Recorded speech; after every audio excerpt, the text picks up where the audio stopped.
Welcome. What is going on, everybody? Hope everyone's having a great day. Flying solo today as Ged from Fabulous Flicks is lost his voice. Yes.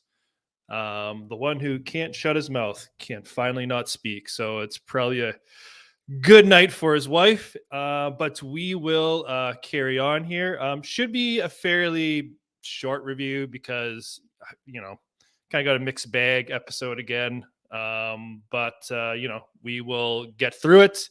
But yeah, if you have questions or anything you want to comment on, please feel free to hit the chat up and we can talk about that with no get here. So this episode we find half the Bad Batch, Hunter and Echo, are off on their own mission, and we have Wrecker, Tech, and Omega accompany Sid as muscle to a planet where she has invested in a racer and is trying to do a little gambling, a little make some money on the side. And obviously it does not go well for her. The episode has a lot of shades of the pod racing scene from Phantom Menace, which kind of brings me to my first point. Like, this was pod racing, not that it was executed better than the pod race in the Phantom Menace, because that's one of the standout scenes. But we get like a pod racing scenario, which is like pod race on steroids. It's like Death Race. It's basically pods that have the ability to actually shoot, saw, kill each other, all the way up and down the track. So, pod racing is described as one of the most dangerous sports or dangerous things, activities, whatever it is. Only a select few could actually do it. They somehow made one of the most dangerous things even more dangerous. So we have some pod racing going on, and most of the pilots are droids, which, if you're going to up that ante, it makes a lot of sense. But considering we haven't really seen a whole lot of pod racing at all in Star Wars, I don't think it would have been all that bad to just have regular pod racing in this episode. In fact, I would have, welcomed it. This is only, we're only not that far from, the prequel trilogy. So it's not like pod racing has gone out of style or anything. But I digress. We got the Death Race. Love to know what you guys thought about that style of race.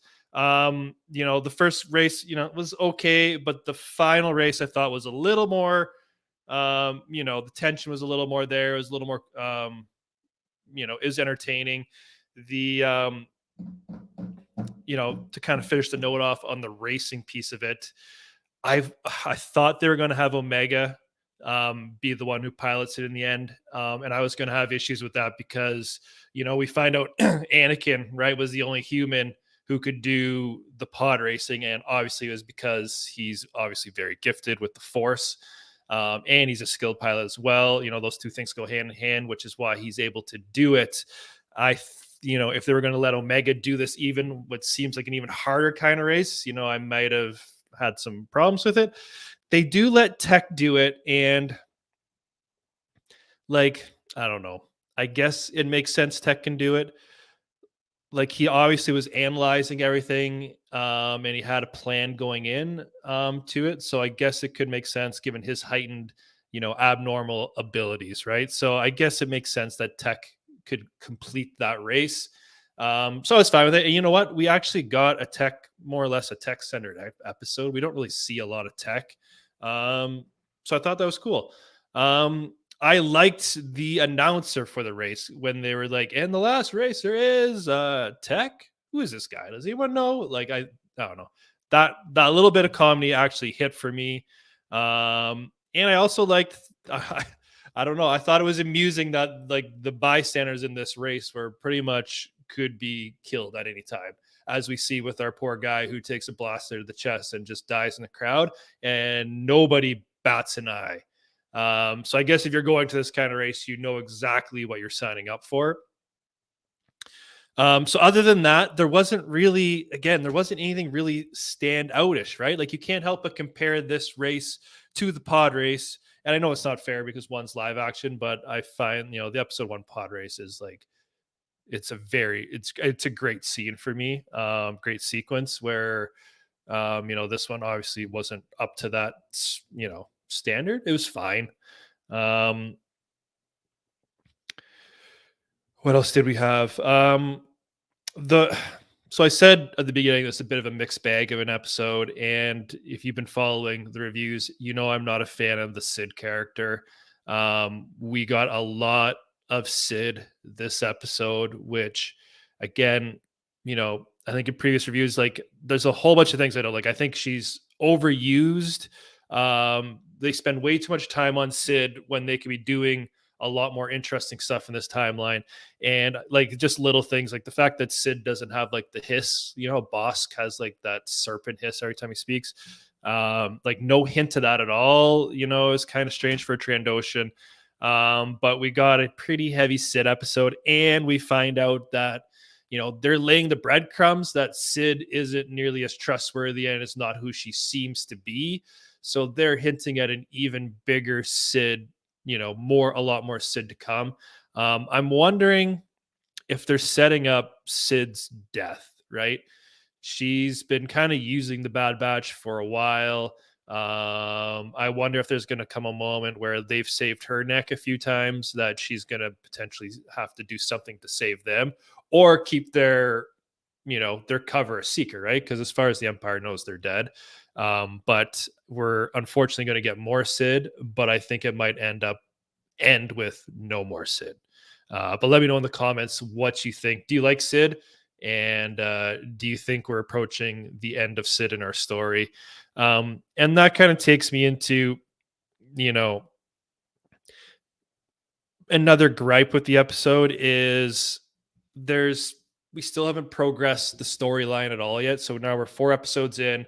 Nothing more about cloning, nothing about, any tie-ups with Camino. Like there's a lot of stuff still hanging, like Rex, like what's going on.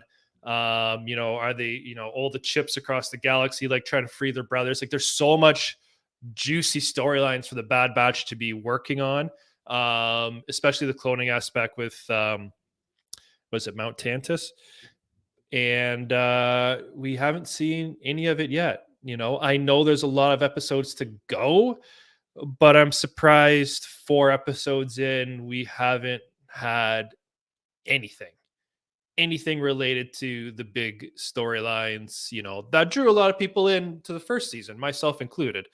So far, it's been fine. I'm waiting for it to kick up a notch, but I'm personally, I'm starting to get a little bit bored of the the random one-off stories every week. Like give us some substance to move the overall plot forward.